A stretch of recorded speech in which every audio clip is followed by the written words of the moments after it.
Minyak atsiri atau yang disebut dengan minyak essential oil, eteris oil, atau volatile oil adalah salah satu contoh komoditi yang memiliki potensi besar di Indonesia. Minyak atsiri adalah ekstrak alami dari jenis tumbuhan tertentu, baik berasal dari daun, bunga, kayu, biji-bijian, bahkan putik bunga. Setidaknya ada 70 jenis minyak atsiri yang selama ini diperdagangkan di pasar internasional dan 40 jenis diantaranya dapat diproduksi di Indonesia. Meskipun banyak jenis minyak atsiri yang bisa diproduksi di Indonesia, baru sebagian kecil jenis minyak atsiri yang telah diusahakan di Indonesia. Peluang pasar komoditi minyak atsiri ini masih terbuka sangat luas, baik di dalam maupun di luar negeri. Kegunaan minyak atsiri sangat banyak, tergantung dari jenis tumbuhan yang diambil hasil sulingnya. Minyak atsiri ini digunakan sebagai bahan baku minyak wangi, kosmetik, dan obat-obatan, serta untuk flavoring agent pada makanan. Industri kosmetik dan minyak wangi menggunakan minyak atsiri sebagai bahan pembuatan sabun, pasta gigi, sampo, lotion, dan parfum. Industri makanan menggunakan minyak atsiri sebagai penyedap atau penambah cita rasa. Industri farmasi menggunakannya sebagai obat anti nyeri, anti infeksi, pembunuh bakteri. Fungsi minyak atsiri sebagai wewangian juga digunakan untuk menutupi bau tak sedap bahan-bahan lain seperti obat pembasmi serangga yang diperlukan oleh industri bahan pengawet dan bahan insektisida. Ada beberapa cara ekstraksi minyak atsiri, diantaranya adalah distilasi, ekstraksi dengan pelarut organik, ekstraksi dengan CO2, enflorasi, dan penekanan atau cold press extraction. Pada video kali ini saya akan menampilkan 3 metode saja, yaitu distilasi uap, ekstraksi dengan CO2, dan penekanan atau cold press extraction. Pada distilasi uap panas yang digunakan berada pada kettle yang berbeda dengan kettle yang digunakan untuk meletakkan bahan. Air yang dipanaskan akan menguap dan mengalir ke kettle yang berisi bahan tanaman. Penetrasi uap panas ke dalam bahan yang akan melepaskan minyak atsiri yang ada di dalam material. Komponen yang mudah menguap akan menguap lebih dulu, diikuti oleh komponen yang lain. Setelah melewati kondensor yang berisi aliran air pendingin, campuran air dan minyak atsiri yang berbentuk gas akan mengembun menjadi cairan dan masuk ke tangki separator. Perbedaan berat jenis antara air dan minyak atsiri akan membuat dua bahan ini terpisah dan akan dipisahkan oleh separator. Pemurnian yang lebih lanjut akan dibutuhkan untuk mendapatkan minyak atsiri dengan kadar kemurnian yang tinggi. Ekstraksi minyak atsiri juga bisa dilakukan dengan karbon dioksida. Karbon dioksida digunakan karena sifatnya yang tidak berwarna dan tidak berbau. Selain itu, ekstraksi bisa dilakukan tanpa pemanasan, sehingga diharapkan minyak atsiri yang didapatkan bisa sama dengan yang terkandung di dalam bahan mentah, serta tidak mengalami perubahan warna dan aroma. CO2 ini dalam proses ekstraksi minyak atsiri akan diubah-ubah tekanannya sehingga bentuknya akan berubah menjadi cairan atau gas. CO2 dalam tangki bertekanan akan berbentuk cairan. Cairan CO2 ini akan dialirkan dengan menggunakan pompa ke dalam kettle atau ekstraktor yang berisi bahan atau material yang akan diambil minyak atsirinya. Setelah CO2 dan bahan kontak, akan terjadi ekstraksi di mana minyak atsiri, pigmen, dan resin akan dilarutkan oleh CO2. Campuran minyak atsiri, pigmen, resin, dan CO2 akan dialirkan melalui pipa ke separator untuk dipisahkan. Sebelum mencapai separator, terdapat katup yang akan menurunkan tekanan, sehingga CO2 akan mengalami perubahan wujud menjadi gas. Gas ini akan dialirkan kembali ke dalam tangki CO2 cair. Sementara minyak atsiri, pigmen, dan resin akan mengalami pemisahan di separator.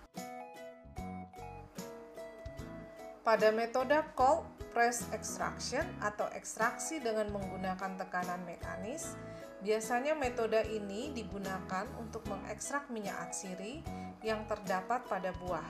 Seluruh buah ditempatkan di dalam suatu alat yang secara mekanis nanti akan menusuk dan memecahkan kantung minyak esensial atau minyak atsiri yang terletak di bagian bawah kulit buah.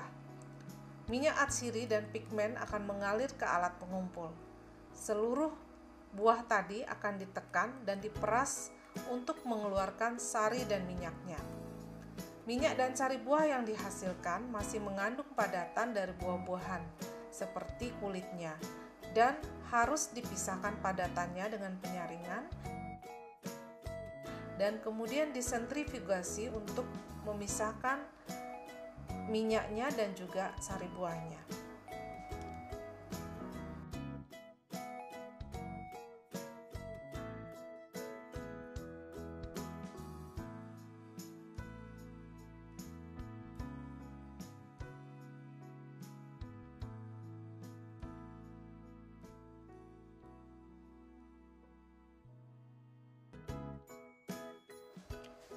Berikut kami tampilkan distilasi serai yang dilakukan dengan cara distilasi menggunakan air atau yang dikenal dengan water distillation.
Ibu, kemarin kan hasil destilasi itu masih terdiri dari minyak dan air ya Bu ya.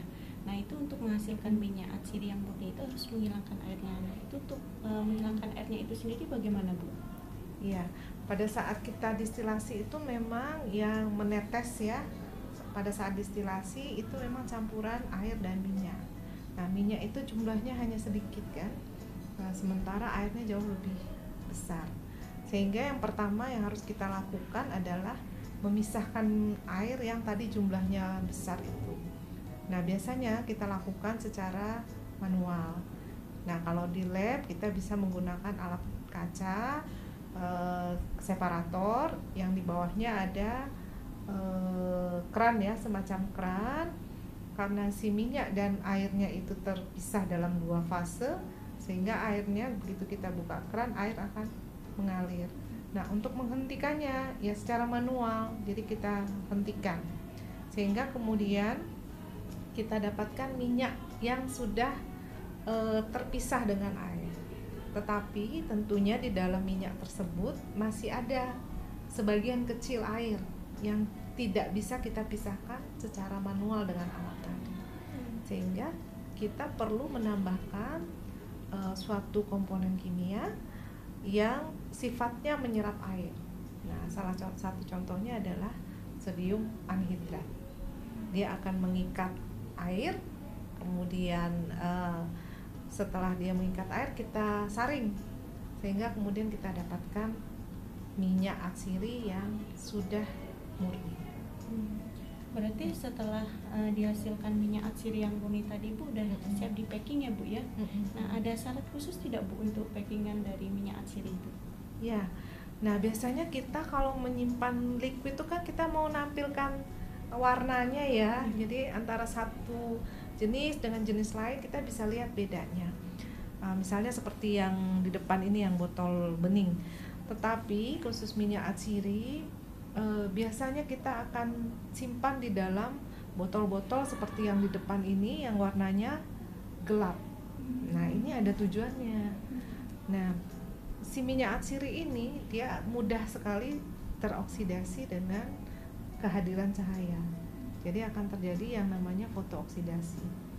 Sehingga untuk mencegah itu dan untuk memperpanjang masa simpannya dan mempertahankan kualitasnya, kita akan simpan di botol-botol yang gelap, sehingga tidak terjadi yang namanya fotooksidasi tadi. Kalau yang terkait dengan warna ini Bu, yang sering saya lihat di lapang, jadi kalau itu hasil destilasi dari petani itu biasanya minyak yang dihasilkan itu agak kotor, makanya masih ada kontaminannya seperti itu, kemudian biasanya kadang agak keruh seperti itu Bu. Itu dimungkinkan karena apa Bu seperti itu? Iya, kalau kotor, kemudian keruh, kemudian warnanya lebih gelap gitu ya, mungkin ada beberapa penyebab. Pertama, mungkin dari bahan baku dulu, apakah dia baik kualitasnya atau tidak. Kemudian ketelnya itu idealnya itu harus dari bahan yang tidak bereaksi dengan minyak atsirinya. Ya, jadi misalnya stainless steel gitu ya. Mungkin yang Mbak Erna lihat itu ketelnya dari apa biasanya? Yang sering digunakan mereka itu kayak dari drum bekas begitu Bu, karena itu yang paling murah itu. Iya, gitu. Nah itu kemungkinan besar itu terjadinya reaksi antara minyak atsiri dengan si ketelnya, sehingga terjadi oksidasi gitu ya, sehingga warnanya menjadi lebih gelap. Kemudian kemungkinan yang lain tadi warna keruh itu bisa jadi karena minyaknya belum terpisah sempurna dengan air. Jadi mungkin pada saat memisahkan baru sampai dipisahkan secara manual saja. Jadi titik-titik air yang lain mungkin belum dipisahkan. Kemudian ada kemungkinan lain juga, mungkin si minyak atsirinya juga sudah disimpan dalam waktu yang cukup lama, tetapi dalam kemasan yang bening misalnya. Jadi faktor-faktor tadi semua kalau mereka saling berinteraksi, apalagi faktor penyebabnya nggak satu misalnya, sudahlah ketelnya bahannya bereaksi, kemudian ada campuran airnya, kemudian disimpannya juga dalam botol bening, dan waktu nyimpannya sudah lama, tentunya proses oksidasinya sudah semakin besar gitu ya, semakin banyak kemungkinannya, sehingga mungkin warnanya menjadi jauh lebih tua dari yang kita saksikan di depan. Ya, jelas kualitasnya pasti turun ya Bu. Ya. Makanya kemudian kualitas dari minyak atsiri itu, kalau yang di Indonesia itu punya namanya SNI, masing-masing minyak atsiri itu ada syarat warnanya seperti apa, bobot jenisnya seperti apa, karena bobot jenis minyak atsiri kalau tercampur dengan air pasti akan beda bobot jenisnya. Kemudian ada namanya refraktif indeksnya, ada kelarutan dalam air dan lain-lain. Jadi ada syarat yang harus dipenuhi. Terus untuk nanti Bu, ketika memang animo masyarakat itu tinggi untuk mereka memproduksi minyak atsiri, punya industri UMKM misalnya, nanti ujung-ujungnya itu kan pasti dijual Bu. Lah, sementara untuk apa masyarakat kan tahunya membuat, tapi sebenarnya untuk apa sih kemudian minyak atsiri ini didestilasi seperti itu Bu? Ya, kegunaannya banyak ya. Minyak atsiri ini ada di depan kita, ada berapa minyak atsiri. Nah ini saya beri contoh, ini ada patchouli oil atau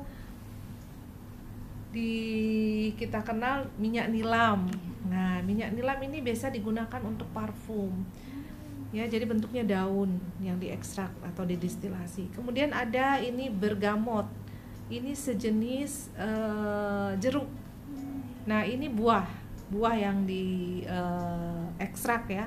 Ekstraknya tadi bisa macam-macam, bisa distilasi, bisa press cold extraction, bisa CO2 dan lain-lain. Nah, ini buah. Ini juga biasanya digunakan untuk parfum, tetapi juga banyak digunakan untuk permen. Makanan ya, di industri makanan dan minuman. Jadi bisa di industri makanan tapi juga bisa untuk parfum. Kemudian ada lavender. Nah, ini mesti Mbak Hetty dan Mbak Erna udah familiar ya dengan lavender ya. Di lavender ini sering kita jumpai di mana ini? Kalau pas malam kita butuh itu. Anti nyamuk ya.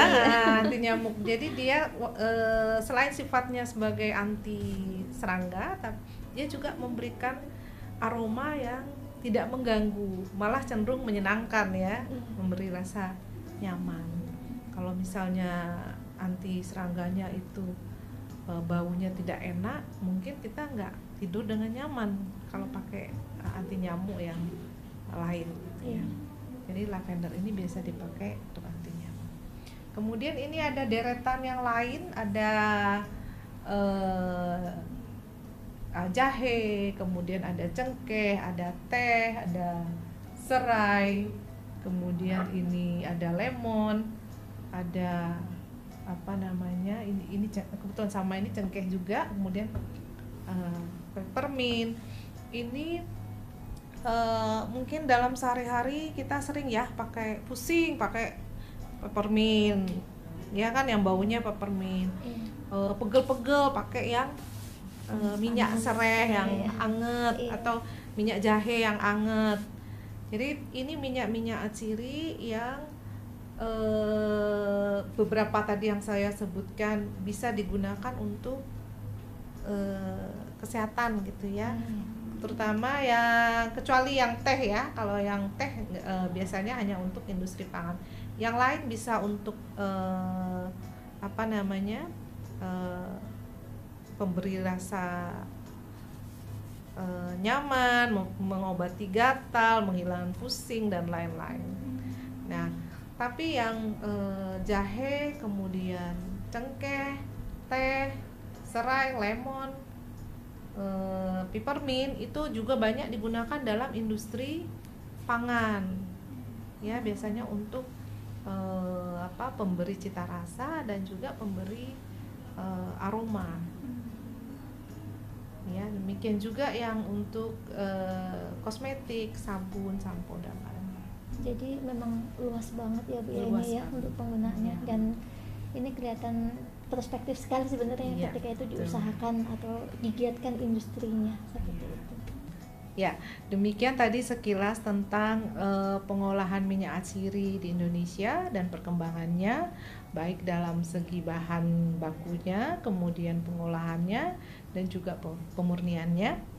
Namun demikian, tentunya di lapangan akan masih sangat banyak kita temui berbagai masalah dan juga kendala-kendala di dalam minyak atsiri ini. Dan juga masih sangat besar potensinya untuk menemukan jenis-jenis minyak atsiri baru yang bisa kita gali bersama. Sehingga kami dari Fakultas Teknologi Pertanian Universitas Gadjah Mada mengajak semua rekan-rekan, teman-teman, terutama masyarakat pada umumnya, untuk mari kita bersama-sama untuk memajukan industri minyak atsiri ini dan juga tentunya memajukan berbagai penelitian tentang minyak atsiri ini. Semoga ke depan minyak atsiri di Indonesia dan khususnya bahan-bahan atau bahan mentah yang merupakan tumbuhan asli Indonesia menjadi semakin maju ke depannya.